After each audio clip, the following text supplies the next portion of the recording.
Did Cyrus send you to come get me? Aiden still had no clue who this mysterious woman was that he was now following through the front door of Shaw Industries.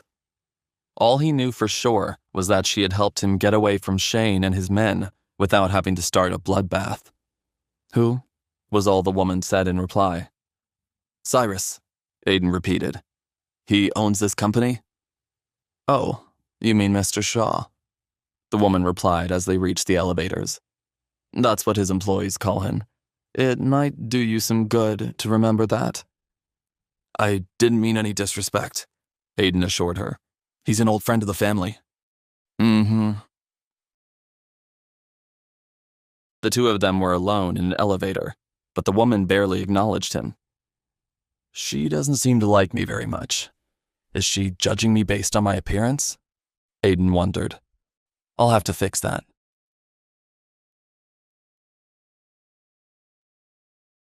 When they reached the top floor, the woman led Aiden to her desk and handed him a document. This is a list of the positions we have open at the moment. What kind of role are you looking for? Aiden looked over the list, but didn't see anything that would be good enough to impress Ava's parents. I'd like something in senior management, Aiden stated firmly. The woman stared at Aiden in disbelief.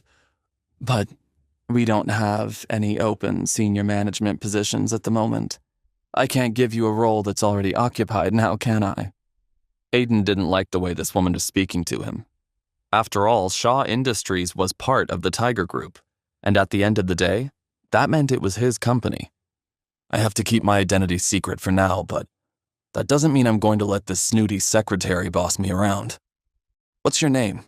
Aiden replied. Rachel. Listen, Rachel. You asked me what kind of role I wanted, and I told you. Now you can either talk to Cyrus and find something suitable for me, or I'll do it myself. What's it going to be? Rachel squinted her eyes and sized Aiden up, as if deciding whether or not he was someone to take orders from. I'll speak to Mr. Shaw as soon as he gets in. Aiden smiled. Good choice. I look forward to hearing from you. Rachel suddenly remembered the envelope sitting on her desk. Oh, by the way, Mr. Shaw left something for you. She handed it to Aiden. Inside the envelope was a check for $10,000 and a note. Here's some more cash to tide you over. Go to Broadway Bank. They'll take care of you. Aiden grinned. Good old Cyrus. As Aiden stepped back outside the building, he looked around for any sign of Shane. Fortunately, Ava's brother and his henchmen were nowhere to be seen. He checked the time on his phone. Still early. Plenty of time to run a few more errands. I need some new clothes for my new job. I also need a second phone so I can communicate as Tiger discreetly. But first, I need to cash this check. When Aiden arrived at the bank, he waited in line for the next available teller. After a few minutes, he was called to the window. How can I help you today? Asked the teller, whose name badge identified him as Perry. I'd like to cash a check, Aiden replied. He slid the check Cyrus had given him under the glass. Perry's nose wrinkled when he saw the amount of the check. He held it up to the light and examined it closely. Then he looked at Aiden, who was still dressed in his shabby clothes. Nice try, Perry sneered. Do you think I'm an idiot? There's no way this is real. He ripped the check up into tiny pieces. What the hell are you doing? Stop! Aiden shouted. Perry ignored him and waved over the security guard. Get this man out of here. He's trying to cash fake checks. Next time, I'm calling the police, he warned Aiden. Security guards surrounded Aiden from all sides. One of them grabbed his shoulder. Don't touch me. Aiden pulled free from his grip. I demand to speak with your manager. What's going on here? Aiden heard a familiar, deep voice. He turned to see Ben Jameson walking toward him. The security guards immediately stood at attention. This man was trying to cash a fraudulent check, Perry explained. I'll take this from here. Ben gave Aiden a discreet wink. Follow me. The security guard stepped aside as Aiden followed Ben out of the lobby. What are you doing here? Aiden whispered to Ben once they were alone. I'm here on Tiger Group business. This bank is one of yours. Cyrus told me you might be stopping by. Come on, there's someone I want to introduce you to. When they entered the manager's office, the manager immediately jumped up from his desk. Ben, what a surprise. I wasn't expecting you today. Hello, David. Speaking of surprises, do you have any idea who this gentleman is? David looked Aiden up and down and shook his head. No idea. Ben nudged Aiden. Show him your ring. Go ahead. David is one of our captains. You can trust him. Aiden slid the ring off his finger and allowed David to examine it. As soon as the manager saw the T engraved inside the band, his mouth fell open. Oh my God. Are you the tiger? Before Aiden could say anything, David began rattling off questions. How long have you been back? Where were you all these years? What can I do for you?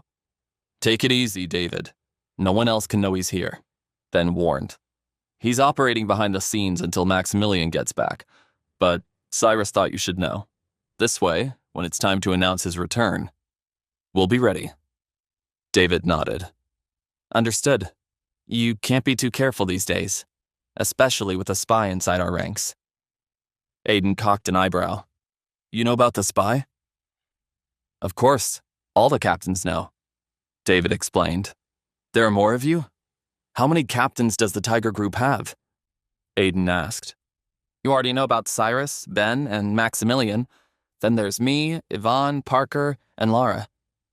Aiden's eyes widened in surprise. Laura? You mean one of the captains is a girl?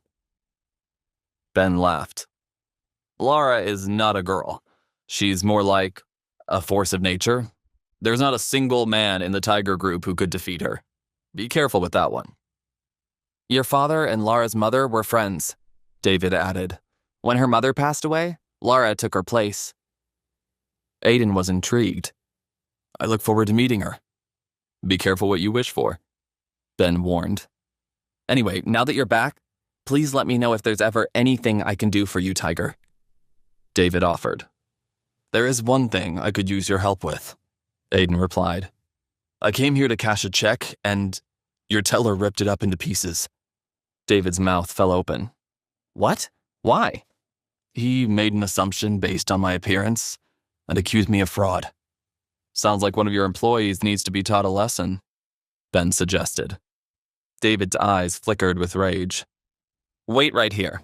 I'll take care of this for you. Aiden shook his head. Actually, I'd like to see the look on his face when you talk to him, if you don't mind. Of course not. David picked up his phone. Perry, come to my office immediately.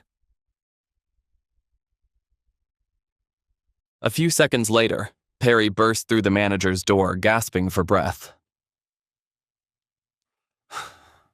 Do you need something, sir? Why didn't you consult with me before ripping up this man's check? As soon as Perry saw Aiden standing there, his face turned bright red. The check was for a large amount of money, and this man's clearly poor. Not to mention the check was from Cyrus Shaw, the owner of the bank. I was only doing my job. Your job is to report any suspicious activity to me, David corrected. Now put the check back together the way you found it, or Cyrus Shaw will have you ripped into a million pieces. He handed Perry a roll of tape. Yes, sir. Right away, sir. Perry scurried out of the office with his tail between his legs. A few minutes later, he returned with the patched-up check and handed it to David. Don't hand it to me. Hand it to him. David nodded to Aiden. Perry bowed slightly as he handed Aiden the check. My apologies, sir. Now get out. You're fired. David pointed to the door. But, sir, next time, be more careful before you make assumptions about people. You never know who you're going to piss off, Aiden warned. Once Perry was gone, Ben turned to Aiden. After you cash this check, how would you like to go car shopping? The check is only for $10,000. That's not enough to buy a car. Don't worry, I've already taken care of it for you. When you're done here, go to this address. Ben handed Aiden a business card with an address for World Motors. Wow. Thanks, Ben. Ben chuckled. Don't mention it. Besides, once you take over the Tiger Group from Maximilian, you can pay me back. Meanwhile, on the other side of Chicago, Dominic Grayson was lounging by a pool wearing nothing but a Speedo, dark sunglasses, and a gold chain around his neck. 2 girls in string bikinis flanked him on either side. As he took a sip of his whiskey, one of his men came running out of the house. "Sir, we have just received word that the tiger has returned," the man whispered. Dominic calmly lit a cigar and puffed on it thoughtfully. "Having someone on the inside of the Tiger Group is proving very useful," he muttered to himself. Then he threw his head back, laughing deviously.